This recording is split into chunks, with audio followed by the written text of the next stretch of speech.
Right, welcome back, and continuing on with our discussion, we have over the phone His Excellency Ambassador Mohamad ElOrabi, former Foreign Minister. Good afternoon to you, Your Excellency. Good afternoon. Thank you for having me. Thank you so much for being with us.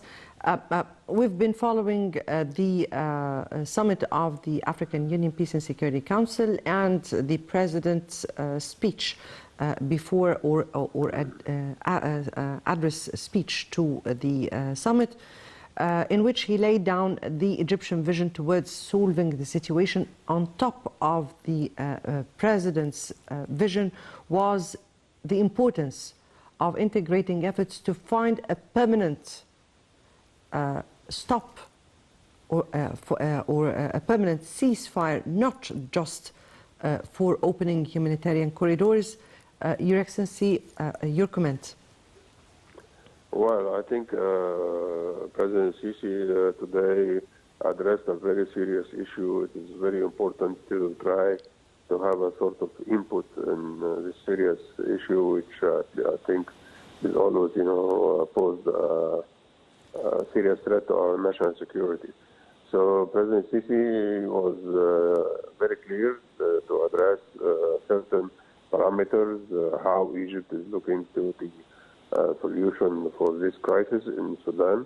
And I think he repeated our position towards this issue in a very clear way. I hope that all parties will listen to what he was saying.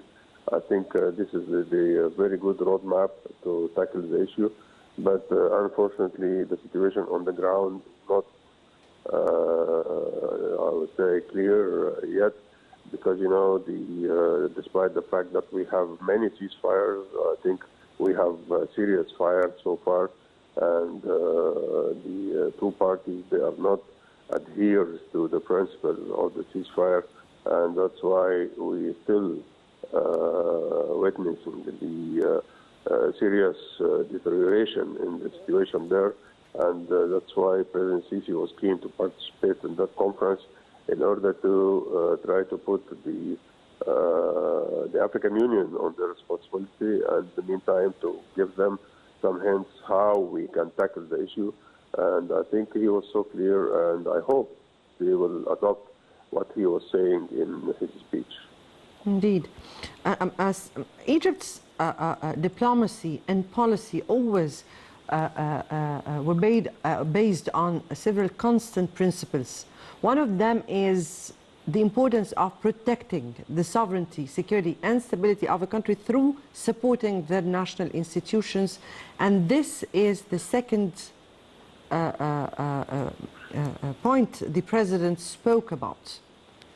Yeah, I think this is very important point, because without, maintaining the authority of the national institutions, I think the whole country will indulge in a serious, I would say, chaos, and nobody will try to impose the law and order in this country. So that's why I think President Sisi always talking about this point, and he's always giving warning that if the national institutions will collapse, this will mean that you cannot rebuild it again, and it will be a very serious, I would say, threat to the stability in any country or any region. And I think our efforts also in Syria was in the same line. And I think after 11 or 12 years for the Syrian issue, our, let us say, policy proved that this is the right policy to help the national authorities and try to give them some impetus in order to protect the sovereignty of the country. Here, the statements of the President stressed on the importance of all tracks, or integrating all tracks. I mean here, or in terms of the African Union, the Arab League, the Jeddah agreement that took place recently, the United Nations. I mean here that the President stressed on the importance of integrating all those efforts all together for the sake of Sudan. How important is it for coordination among all concerned parties? I think that was also a very important point, to mention that the integration and I would say all these efforts to be complemented in the same direction.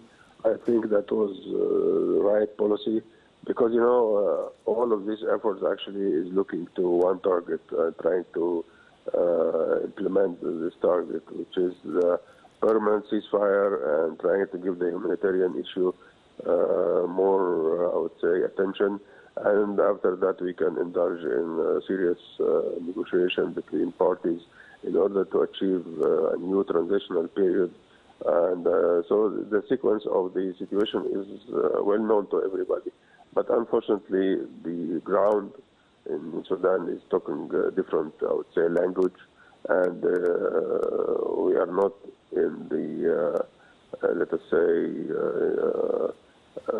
we will not see a sort of serious efforts to have a peaceful solution in the near future. I think this crisis will be prolonged for a certain time, and unfortunately, the Sudanese people are paying the price, heavy price actually, for this crisis. And as you can see, we have a lot of displaced people going to Chad, Egypt, South Sudan, and many other countries. And actually, the suffering is for the people, not for the two generals. The suffering of people has been extremely enormous this time, and millions of Sudanese are suffering from inside, and millions others of their neighbors are also suffering. Your Excellency, what is requested from the Sudanese parties all together at this very, very dangerous and critical juncture? I think you mean the civilian Definitely the rivals, yes. Yeah, civilian components, I think so. I think you are talking about the civilian components in the internal, I would say, situation of Sudan. Unfortunately, they didn't actually voice one stand or one position so far. And the dangerous fighting is, forcing them to be quiet and not to express their views clearly and loudly. And so that's why everybody's talking about a serious ceasefire and even, permanent ceasefire in order to give the civilian, I would say, components more freedom and the ability to talk about the future and try to reach an agreement. But, under this burden of the exchanging fire all the days, I think the civilian components will not be able to address the issue and try to produce a new solution for the situation in Sudan. So the ceasefire is so important, not just for the humanitarian issue, but also to give all the civilian, I would say, parties the ability to sit together and try to produce a Sudanese solution, which also President Sisi today actually emphasized that any solution should be under the ownership of the Sudanese people, not to be imposed from any power from outside. So we have to give them the chance to discuss how they are looking to the future and how they can tackle the issue. But unfortunately, with this kind of tension and conflict between the army and the rapid forces, I think they are not having the right atmosphere to address the issue so far. What is needed from the regional and international concerned parties who are of powerful or who have their own power in such an issue? What is really needed from all those concerned parties? This is a good question, actually. Some people talking about economic sanctions and punitive, steps. I don't see this kind of action will help.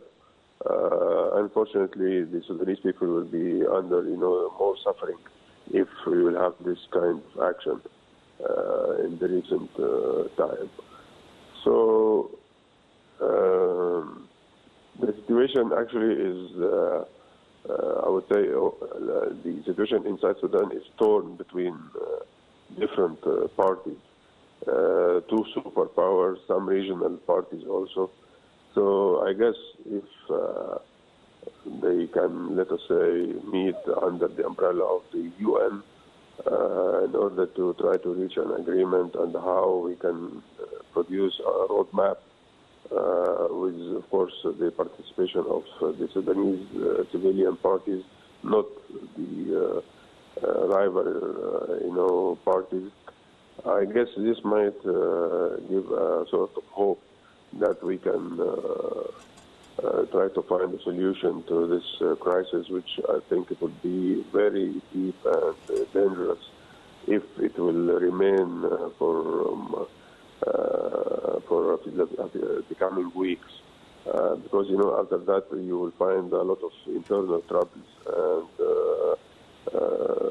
don't rule out the idea that maybe it will create a new conflicts for the tribes in Sudan, or even to give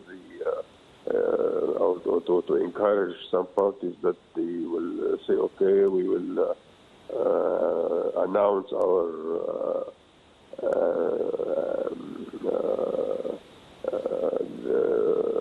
independence, something like this. So we have to be more, I would say, competent in order to address the issue now, not tomorrow. Yes. But unfortunately, as I said, the situation on the ground still, the major factor now for any kind of solution coming in the near future. And unfortunately, the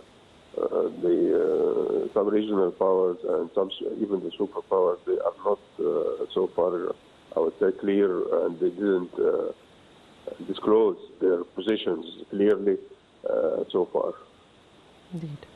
Indeed.